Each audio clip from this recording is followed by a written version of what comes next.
Hey everybody, Jane here, and today I want to talk to you about 13 at Dinner. This book is also called Lord Edgware Dies. I'm not sure if one's an American edition and one's a European edition, I'm not sure, but I did find this book listed both ways.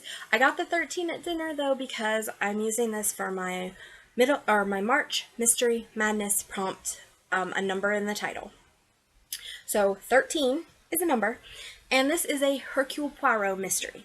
Now, I have been reading Poirot, and I'm not actually up to this book in the number of where I should be reading. There's a couple, I think one between this one and where I was in my reading list. But that's okay. I feel like Poirot, once you get into them, they can be read a little out of order, and it's not the end of the world. So this book is about Poirot and Hastings are together, which I love Hastings, and I know in later books he's not as much a part of the stories, and that just bums me out so much because I just love Hastings. So Poirot and Hastings are they are going to see a show, and there's an impersonator there, and she's impersonating a well-known actress, and the actress happens to be at the show and see this girl impersonating her. The impersonator's name is Carlotta, and the actress who she's impersonating is Jane. After dinner, Poirot meets Jane, who is the actress, and she asks Poirot to help her with a situation with her husband. Her husband is Lord Edgware, and Lord Edgware is being difficult about granting her a divorce. She has not had a good marriage. She doesn't like him very well. Their marriage has not been productive, and he has been married before and has a child from his first marriage, and that wife left him, left her child, and died somewhere in America at some point. And then he married Jane, and their marriage has not gone well. And she really wants a divorce. She is in love with somebody else and wants to marry them. And she asks Poirot to, originally we think she's suggesting Poirot kill her husband, but she's like, no, you're just a great mind. I want you to go talk to him. So Poirot goes to talk to Lord Edgware about potentially divorcing Jane. And suddenly we have, he goes to talk to Lord Edgware about divorcing Jane, and Lord Edgware is like, yeah, that's fine. I'll divorce my husband. I'll divorce my wife. Sounds good. So Poirot is really surprised. This wasn't what he expected. He thought he'd have to use his great mind. He thought he would have to do all kinds of things. And no, this Lord Edgware is like, yeah, that's fine. I'll divorce my wife. Great. Sounds good. And Poirot calls her, tells her, hey, everything's set for the divorce. It's great. The next day, both Lord Edgware and the impersonator girl, Carlotta, are found dead. Now, they are found dead separately, not like in the same house. Lord Edgware is at his home, and Carlotta is at her home. Carlotta's death may be a accidental death. There's some question from the coroner about what her cause of death was. However, Lord Edgware is assuredly murdered. He was stabbed. So Poirot doesn't like coincidences, and he's suddenly wondering what is happening as he begins to explore the murder of Lord Edgware. So, for me, this book was a 3 out of 5, a nice solid Christie. I have kind of a love-hate relationship with Agatha Christie, and her books are kind of all over the map for me as far as whether I like them or I don't. So the very first Agatha Christie I read was And Then There Were None, and I fell in love with that book. I decided after reading that book that I wanted to read everything this author had ever written.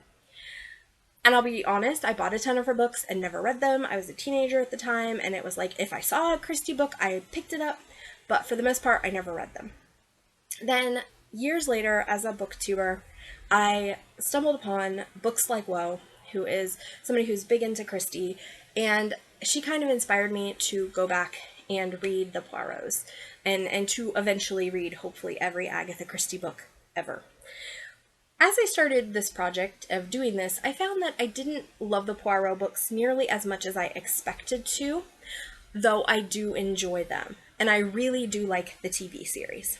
So this book for me falls kind of in the middle of the ones that I've read so far and my liking. So my very favorite Poirot book is The Murder of Roger Ackroyd, so far, that I've read so far. That has been my absolute favorite. My second has been Black Coffee. Those two were very good Poirots, and like definitely remind me why I like Christie a lot and why she's a master at what she does. So those are my two top favorites.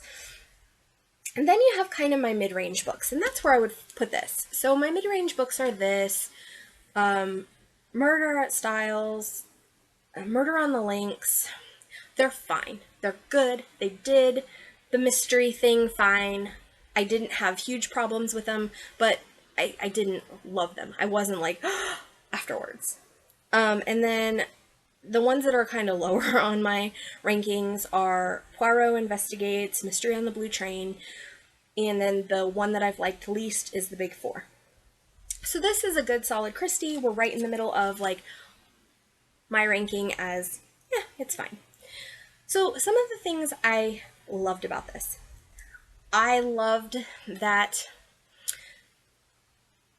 it was an interesting murder. There was a lot of interesting characters, and I had an idea of who did it. I was wrong, but as Poirot explains at the end, he kind of tells you, well, he kind of thought the same person did it, but there was a clue you missed. And I will say that clue is fair but not fair. Like, if you know what you're looking for, you can go back and be like, oh, okay. But it has to do with an illustration in the book, which might be giving things away a little bit. There's an illustration in this book, at least in this copy. And I don't know if they print it without the illustration, because I think that would be really irritating. But there's an illustration in this particular copy anyway that has a clue. And I didn't look at it enough to catch the clue. And so I usually read my Poirot's audio. So I wonder, like, if I'd have been really annoyed if I'd have read it as an audio and not gotten to see the clue. Because if you don't see the clue, I feel like it's really hard to catch what Poirot says is happening. But I was sure I knew who the murderer was, and Poirot's like, yes, I was sure this person did it, and then I saw this thing. And then you're like, oh. And then again, if you look, you can see it, at least in this edition. So I was like, okay, that was fine. I was fine with it. I thought the ending was good. I thought the way things wrapped up were fine. The biggest problem I have with this, and I have this with a lot of Christies, so it's not just this one.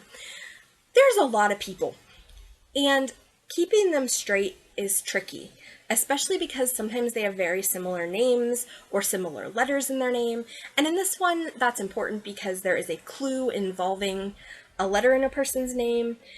And so, like, I understood why we had a ton of people that have these letters, but it just was like, I seriously, during the reveal scene, I was wrong about who was there. I thought there were two characters there that Poirot was talking to, and I was wrong about who one of them was. I had to go back after they said something. I was like, okay, but this person's reaction is not what I'd expect for them to be. And then I went back and I was like, oh, because that's not the person I thought was there, because there's just such a large cast and so many people and so many relationships and all this stuff. Which, you know, again, is a me problem, not an author problem. But that, for me, the large cast can get a little excessive, especially when there's, you know, just a lot going on in these books sometimes. And, yeah, for me, that was the biggest thing that kind of impeded my enjoyment, was the confusion of who's who, who's the relationship, you know. There's also, like, some cultural stuff sometimes that I don't understand, because this is like written historically, not a historical novel, but it was written before, so there's stuff in it that I don't really know and I'm not really familiar with. And also it was written in England, and there's a lot of cultural stuff that I don't understand because I'm an American, a modern American. So I think those things sometimes make these books a little tricky for me. I love historical novels, but the thing about historical novels is typically you have that beautiful historical setting, but you don't have the nuance of the time because the writer is modern and knows what you will understand and what you won't.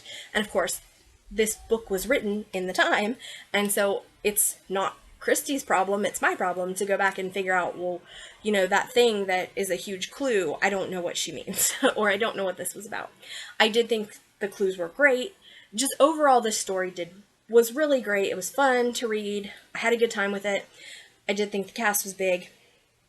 And I didn't think that I couldn't have guessed the mystery. I was fine with that though, because like I said, Poirot's like, and that's who I thought it was too, but then. And so I was fine with that. I love, of course, Hastings and Poirot's banter. I really enjoyed, seeing Jap and the characters who are recurrent, who I like. And as I said, Hastings, who I love his and Poirot's dynamic. Poirot picks on him a little bit, but he also, I would say in this book, considers him more of an equal than in past books. Poirot, I believe, is a little older than Hastings, which is part of it, so there is like a little bit of a mentor-mentee relationship. Hastings is younger, and Poirot teases him about being girl crazy, which I don't fully understand because, like, he's married now, so, he doesn't really act girl crazy like he did in kind of the other books. And not that he was super girl crazy, but like you could kind of see that he was influenced by women more, and now he's married, and I'm like, I feel like he's not going to be that influenced by a pretty face. And Poirot is always teasing him about, oh, it's a pretty face, you lose your head around women. So, it was overall, I had a good time. It was a good read. It was an average, middle of the road for me, Christie. It didn't do the amazing things that I loved in Roger Ackroyd and Coffee, but I didn't hate it. I didn't, like, get mad at it. I hated the Big Four. I got really mad at that one, so I was fine with how this one went. If you enjoy Christie, this is a good book. If you enjoy Poirot, this is a good book. This is a nice, solid, middle-of-the-road Poirot for me. I hope you've enjoyed that review, and I do plan to read more Christie. This is the only one for March Mystery Madness that I'm reading, but there are more Christies in my plans to read because I do enjoy the Poirot series overall. I love the TV series. I overall enjoy the Poirots, and, it is something I still want to pursue. Alright guys, this has been Jane. My social media is below. I also am a romance writer, and the links to those books are below as well. You can try me for free if your library has Overdrive and has my books as part of their package. I also have books in Kindle Unlimited and on Audible. Please buy my books and support my channel. Thank you and have a good day. Bye.